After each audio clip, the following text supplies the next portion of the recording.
20 मार्च 2022 को होली भाई दूज का त्योहार मनाया गया। बहनों ने अपने भाइयों के माथे पर टीका लगाया और उनके लंबे और सफल जीवन की कामना की। लेकिन एक बहन ऐसी भी है जो टीका तो किया, अपने मुख्यमंत्री भाई को पिछले 30 साल से राखी तक नहीं बांध पाई है। लेकिन हाँ, भाई के सफल और लंबे जीवन की कामना करने में किसी भी बहन से पीछे नहीं है। शायद इसलिए उनके भाई योगी आदित्यनाथ दोबारा मुख्यमंत्री पद की शपथ लेने जा रहे हैं। एक टीवी इंटरव्यू में योगी से पूछा गया कि आपको पता भी है आपकी सबसे छोटी बहन किन हालातों में रहती है। योगी खामोश रहे।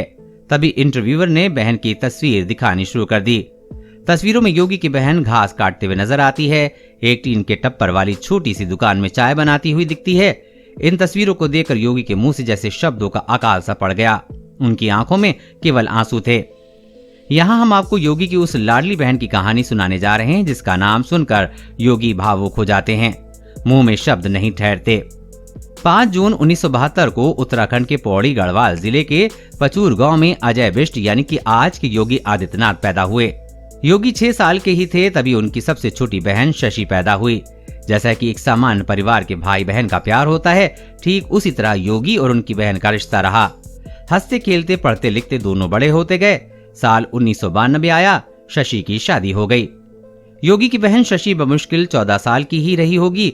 उनकी शादी पंचूर गांव से 30 किलोमीटर दूर कोठार गांव में कर दी गई।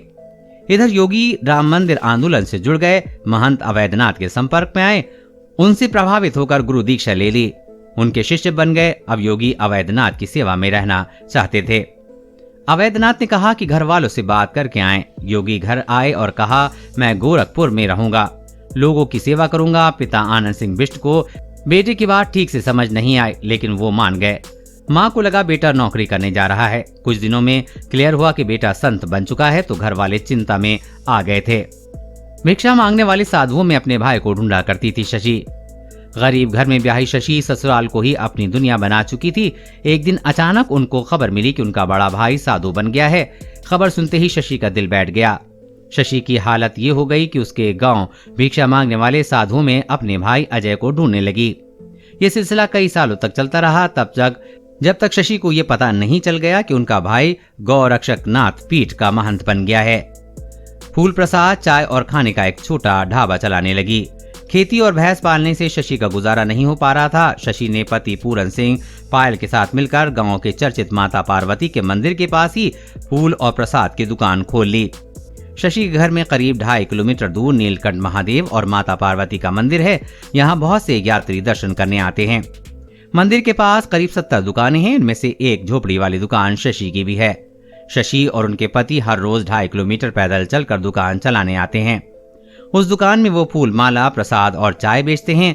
कभी कभी यात्री खाने की डिमांड भी कर देते हैं, तो शशि थोड़ा सा एक्स्ट्रा आमदनी के लिए उन्हें खाना बनाकर भी खिलाती है। शशि के 3 बच्चे भी हैं, 2 बेटे और 1 बेटी।